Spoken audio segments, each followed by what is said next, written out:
السلام على الحسين.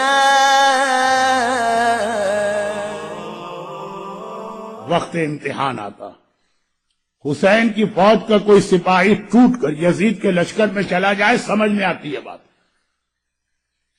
بھوک سے ہر آدمی گھبراتا ہے، پیاس سے ہر آدمی گھبراتا ہے، قید و بند سے ہر آدمی گھبراتا ہے، گھر والوں کی توہین اور اسیری سے ہر آدمی گھبراتا، جان دینے سے ہر آدمی گھبراتا، اور اولاد کا لاشا اٹھانے کا تو تصور بوڑھا باپ کر ہی نہیں سکتا. اگر کوئی ایسا نظر آتا جو شب عاشور یا روز عاشور حسین کو چھوڑ کے یزید سے مل جاتا، پھر بھی سمجھ میں آتی ہے اس کی مجبوری. لیکن ذرا اور کو دیکھیں کتنی بڑی اصل قربانی یہ ہے. تیر و تلوار اتنا بڑا مسئلہ نہیں ہے، دنیا کی ہر دولت اس کے پاس ہے، اور کربلا سے جائے گا تو مالا مال کر دیا جائے گا. جب عمر سعد عاشور کے دن پہلا تیر چلا کے کہہ رہا، اے میرے فوج والوں، یزید کے سامنے گواہی دینا، پہلا تیر میں نے چلایا، تو تو عمر سعد سے بھی زیادہ یہ دعویٰ کرنے کا حق رکھتا. حسین تو کربلا لے کر ہی میں آیا، میں نہ ہوتا تو حسین پتہ نہیں کہاں سے کہاں چلے جاتے. ابن زیاد یا یزید کا لشکر ان کو ڈھونڈ میں لے کر آیا. اتنا انعام مل سکتا. فوج کا سردار ہے، کوفے کے با اثر خاندانوں میں شامل ہے، دنیا کی ہر دولت اس کے پاس، سب کو ٹھکرا رہا. یہاں کھانے اور پانی کی ہر نعمت موجود ہے، وہاں جا کے فاقے کرنا. نعمتوں کو چھوڑ کے فاقے کرنے جا رہا ہے، ایسے بہت کم ملے. اتنے بڑے عہدے پر فائز ہے، عہدہ چھوڑ کر قید ہونے یا شہید ہونے جا رہا. یہ ہے وہ جہاد بالنفس جو امام خمینی کی 40 حدیث کی پہلی حدیث. تیر و تلوار کا سامنا کرنا آسان ہے، وہ چھوٹا جہاد ہوتا. ان ترغیبات دنیا، یہ جو دنیا کی کشش ہوتی ہے، الناس عبید الدنیا، اور نے بتایا نہیں، تبھی آقا نے کہا تھا انت حر فی الدنیا والآخرہ. آئے حر، تیری ماں نے تیرا نام صحیح رکھا، حر کے معنی آزاد. حر کا اپوزٹ ہے عبد، غلام. آقا نے کہا لوگ دنیا کے غلام ہیں، حر نے بتایا میں نہیں ہوں ان میں، میں دنیا کو ٹھکرا کے حسین کی جانب آ رہا ہوں. حر سائلنٹ میجورٹی میں بھی جا سکتا، کوئی ایکٹیو پارٹیسپیشن بھی نہ کرتا، یا لشکر یزید میں بھی رہتا نہیں. اتنی بڑی قربانی حر نے دی کہ آغا حکیم جیسا مرجع جو معرفت رکھتا ہے، جسم کانپ رہا ہے، 90 سال کی عمر ہے، جسم بہت کمزور ہے، کھڑے ہونے کی طاقت نہیں، حر کا احترام اس عظیم مرجع کو کھڑا کر رہا. حر کی عظمت کو پہچانی. اور حر کربلا کے میدان میں ہمیں 2 بڑے پیغام دلوا رہا. پہلا پیغام یہ ہے کہ حسین کی مجلس میں آنے والا کوئی شخص کبھی مایوس نہ ہو. دنیا کا سب سے بڑا گناہ گار ایک بار اگر توبہ کر کے حسین کے دروازے پہ آ جائے، اس کا ہر گناہ معاف، چاہے زندگی میں ہم نے کتنے ہی برے کام اور گناہ کیے.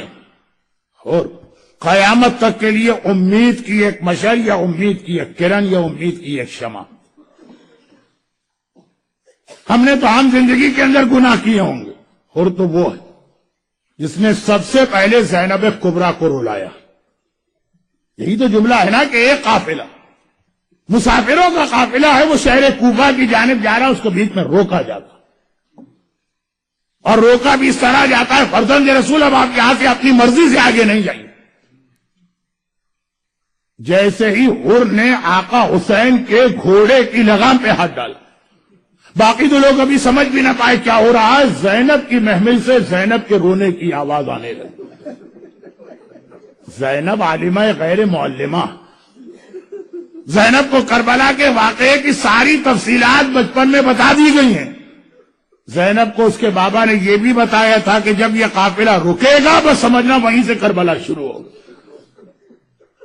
زینب کو رلانے والی شخصیت کا نام حر، حسین کے قافلے کو روکنے والے کا نام حر، اس قافلے کو کربلا پہنچانے والے کا نام حر. جیسا کہ کہا جاتا ہے کہ شروع میں خیمے دریا کے قریب لگائے گئے روکنے والے کا نام ہر. ابن زیاد کو خط لکھ کر عمر سعد کو بلوایا گیا. سنان آیا، خولی آیا، ہرملہ آیا. یہ سب کس کے خط پر آئے؟ یہ ہر کے خط جا رہے ہیں ابن زیاد کے پاس. ہر جس میٹنگ میں یہ طے ہوا تھا کہ حسین اور اولاد حسین پہ پانی بند کیا جائے، اس میٹنگ میں ہر بیٹھا ہوا ہے، اس نے کوئی اختلاف نہیں کیا. تو پانی بند کرنے والے مجرموں میں ہر شامل. کربلا کی تاریخ آپ کے علم میں ہے، اس لیے ایک جملہ بغیر وضاحت کے کہہ دوں. ہر تو عاشور کے دن جا کے پلٹا نا، بدلا. 9 محرم تک تو ہر ویسا ہی تھا نا. جہاد کربلا تو 9 محرم تو شروع ہو گیا. جب لشکر یزید نے پہلا حملہ کیا اس وقت تک ہر نے کوئی اختلاف ظاہر نہیں کیا تھا. عاشور کے دن تو جنگ سے پہلے ہر ٹوٹ کے الگ ہوا. 9 محرم کو تو جنگ شروع ہو گئی اور ہر اس وقت تک لشکر یزید میں شامل. تبھی تو بعض علماء کہتے ہیں کہ ایک رات کی مہلت آقا نے اس لیے بھی مانگی کہ ابھی میرا ایک سپاہی کم ہے، انتظار کرنا ہے کہ وہ میرے پاس پہنچ جائے. تو اگر آپ کربلا کے اندر ان ظالموں کی 4 شیل بنائیے تو عاشور تک جتنے ظلم ہوئے سب میں ہر شامل. اگر ایک بار اپنی غلطی کو مانتا ہے تو کائنات کا سب سے بڑا گناہگار اس طرح سے معاف کر دیا جاتا ہے کہ آقا حکیم جیسا مرجع اس کے احترام میں کھڑے کھڑے زیارت پڑ رہا. تو ہم اور آپ تو کتنے ہی گناہ کر لیں. یہ عزاداری امام، یہ مجلس عزا ایک رحمت کا کھلا ہوا راستہ اور دروازہ ہمارے پاس ہے. وہ ہر کی طرح اپنی غلطی مانے. اور ہر نے یہ بھی بتا دی کہ زبان کے چٹخارے والا اسلام میرے پاس نہیں ہے، اس کے لیے میں ہر قربانی دینے کو تیار. وقت بہت گزر گیا، اس نے صرف 2 جملے مسائل کی اور آج کی بات ختم. عاشور کی 9 محرم کی جنگ شروع کر دی ہمارے ساتھ نے، ہر نے کوئی اختلاف نہ کیا. پوری عاشور کی رات گزری، ہر نے کوئی اختلاف نہ کیا. ہاں فجر کی نماز کے بعد صرف اتنا آ کے کہتا ہے اے عمر سعد کیا جنگ کے ٹل جانے کا کوئی امکان ہے؟ اور عمر سعد نے کہا کہ نہیں کوئی امکان نہیں، آج کے دن کے لیے تو ہم تڑپ رہے ہیں، ہمیں انعام ملے. اور یہ سننا تھا کہ ایک مرتبہ ہو اپنے خیمے میں آتا ہے. واقعات آپ کے سنے تو میں بہت ہی مختصر صرف 2 جملے مسائل. اور ایک بار اپنے ساتھی سے کہا کہ اب میں جا رہا ہوں حسین کے پاس. ساتھی نے کہا بے وقوف بن رہے، اب جا رہے ہیں؟ یہاں سے بھی دھکارے جاؤ گے ہمارے ساتھ اور حسین بھی تمہیں قبول نہیں کریں گے. تم جیسے خطا کار اور گناہ گار کو کون قبول کرے گا؟ وہاں بھی قبول نہ کیا جائے گا، یہاں سے بھی نکل جاؤ گے. کہا کہ نہیں، میں ایسے کے دروازے پہ جا رہا ہوں کہ مجھے یقین کامل ہے کہ سب مجھے رد کر سکتے ہیں، وہ دروازہ میرے لیے کبھی بند نہ ہوگا. ہر کے دوست نے یقین کے ساتھ کہا کہ تمہارا خیال غلط، جاؤ جا کے دیکھو کس طرح سے تمہیں وہاں سزا ملتی ہے. اور ہر پوری حسین کی رحمت پر بھروسہ کرتے ہوئے چلا. اب دیکھیں دونوں فوجیں کھڑی ہیں، درمیان میں کھلا میدان. ایک بار آقا حسین کی فوج نے ایک عجیب منظر دیکھا کہ ہر اپنے بیٹے اور غلام کو لے کے چلا آیا، گھوڑے دوڑاتا مارا. بھئی یہ منظر دیکھا، ہر کو سب پہچانتے. ایک بار حبیب ابن مظاہر نے آواز دی، آیا صاحب امام بنی ہاشم کے شہزادوں کو اپنے گھیرے میں لے لو، ایسا نہ ہو کہ آنے والا اچانک حملہ کر دے، ہم زندہ رہیں اور ان کو کوئی نقصان پہنچ جائے. اور عباس علمدار نے آواز دی، اے جوانان بنی ہاشم آقا حسین کو اپنے گھیرے میں لے لو، ایسا نہ ہو کہ آنے والا کوئی نقصان پہنچائے. اے حبیب ابن مظاہر کتنا خیال ہے تمہیں بنی ہاشم کے شہزادوں کا، مگر تھوڑی دیر گزرے گی کسی کے کلیجے میں برچھی کا پھل اترے گا، کسی کا بدن گھول اور تلے ٹکڑے ٹکڑے ہوگا، کسی کے گلے میں 3 بھال کا تیر پیوست ہوگا. اور اے بنی ہاشم کے شہزادوں کتنا خیال ہے آقا حسین کا، اور تھوڑی دیر گزرے گی آقا تمہیں کو مخاطب کر کے کہیں گے حل من ناصر ینصرنا، ارے ہے کوئی میری مدد کرنے والا جو مدد کو آئے. مگر ہر گھوڑا دوڑاتا دوڑاتا قریب نہ آیا. ایک ڈسٹنس پہ جا کے گھوڑا روکا، پہلے اپنی سواری سے اترا، اس کے بعد اور کچھ تو تھا نہیں، جیب سے رومال نکال کے اپنے ہاتھوں کو باندھا اور وہیں رک کے آواز دیتا ہے اے رحمت للعالمین کے بیٹے، کیا کائنات کا سب سے بڑا گناہگار تیری بارگاہ میں آ سکتا؟ بھائی اتنا سننا ہے. حسین نے آواز دی عباس اپنی فوج کو روکو، حبیب ابن مظاہر اپنے ساتھیوں کو روکو، میرا مہمان آ رہا ہے، اپنے مہمان کے استقبال کے لیے میں جا رہا ہوں۔ آقا حسین کسی کو بھیجا نہیں کہ لے کر آؤ، آقا خود چلے ہر کے قریب پہنچے، اور ہر اتنا بے چین تھا کہ آقا کے گھوڑے سے اترنے کا انتظار بھی نہ کیا۔ حسین کا پاؤں اپنی رکاب گھوڑے کی رکاب میں ہے، وہیں پہ حسین کے پیر پہ اپنا سر رکھ دیا۔ اخطأت یبن رسول اللہ، فرزند رسول میں نے خطا کی، فرزند رسول میں نے گناہ کیا، تجھے تیری ماں فاطمہ زہرا کا واسطہ میری اس خطا اور گناہ کو معاف کر دے۔ حسین گھوڑے سے اتر کے ہر کو گلے سے لگاتے اور کہتے اے ہر یہ کیا کہہ رہا، انت اخی فی الدنیا والآخرہ، ارے تو میرا بھائی ہے، دنیا میں بھی میرا بھائی ہے، آخرت میں بھی میرا بھائی ہے۔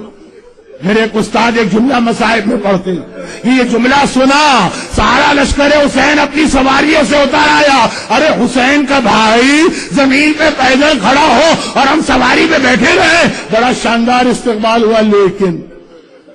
لیکن اس کے بعد حسین نے دو جملے کہے، پہلا جملہ تو ٹھیک، دوسرا جملہ ہر کو تڑپا گیا۔ حسین نے کہا ہر آج میں بہت خوش ہوں، آج میں بہت خوش ہوں، تو باطل کو چھوڑ کے حق پہ آ گیا، ظلمت کو چھوڑ کے نور پہ آ گیا، جہنم کو چھوڑ کے جنت پہ آ گیا، لیکن ہر میں تجھ سے شرمندہ بھی ہوں۔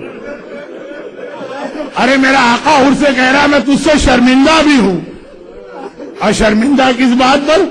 جب تو میرا دشمن بن کے راستے میں آیا تھا تو اتنا پانی پلایا تھا کہ تیرے گھوڑوں تک نے پانی سے منہ کو ہٹا لیا، آج میرا بھائی اور مہمان بن کے آیا ہے، اور حسین تیری خدمت میں پانی کا ایک جام بھی پیش نہیں کر سکتا، اور تیرا آقا تجھ سے بڑا شرمندہ ہے۔ مگر یہ جملہ ان کو تڑپا گیا، گھبرا کے کہا آقا وہی گناہ تو معاف کرانے آیا ہوں، آقا میں خود بھی مقتل میں جانا چاہتا ہوں، لیکن میرا دل چاہتا ہے پہلے میرے بیٹے کو جانے کی اجازت دیجیے۔ حسین نے کہا آج کا دن ایسا ہے سب کو مرنا ہے، کوئی پہلے مرے گا کوئی بعد میں مرے گا، ورنہ میں کبھی تجھے اجازت نہ دیتا، جا میں نے تیری خواہش پوری کی۔ بس ارباب اذا ہر کا بیٹا چلنے لگا، باپ بوڑھے باپ نے کہا بیٹا ایسا جہاد کرنا کہ اپنے باپ کے گناہ کو معاف کرا دے۔ ہر کے بیٹے کا جہاد شروع ہوا، تھوڑی دیر گزری، ہر کا بیٹا گھوڑے سے زمین کربلا پہ گرا اور پلٹ کے آواز دی یا ابتا ادرکنی، بابا ذرا میری مدد کو آئیے۔ بس یہ جملہ سننا ہر تڑپ گیا، ہر بے چین ہو گیا، اپنی جگہ سے کھڑا ہو گیا۔ حسین نے کہا ہر کیا بات ہے؟ کہا آقا میرا جوان بیٹا مجھے پکار رہا ہے، بھائی اتنی اجازت دیجیے اپنے بیٹے کے قریب چلا جاؤں۔ حسین نے دو بڑے عجیب جملے کہے، پہلا جملہ یہ کہا اور تم زحمت نہ کرو، تم یہیں بیٹھو، تم میرے مہمان ہو، تمہارے بیٹے کو میں لے کے آؤں گا، اور دوسرا جملہ اسی پہ آج کے مصائب ختم۔ دوسرا جملہ ہو سنو، ایک بات یاد رکھو، تم بوڑھے باپ ہو، وہ جوان بیٹا ہے، بوڑھے باپ کبھی جوان بیٹے کے سراہنے نہیں جاتے ہیں، بوڑھے باپ جوان بیٹے کا لاشا نہیں اٹھاتے ہیں، تم بیٹھو لاشا اٹھا کے میں لاؤں گا۔ آخری جملہ آپ سے نہیں کہنا، آقا حسین سے ہاتھ جوڑ کے کہنا آقا اگر ہر کا جوان بیٹا مارا جائے تو یہ کہا جائے بوڑھے باپ جوان کا لاشا نہیں اٹھاتے، اور جب علی اکبر گھوڑے سے زمین کربلا پہ گرا، ہائے یہ بوڑھا باپ کس السلام على الحسين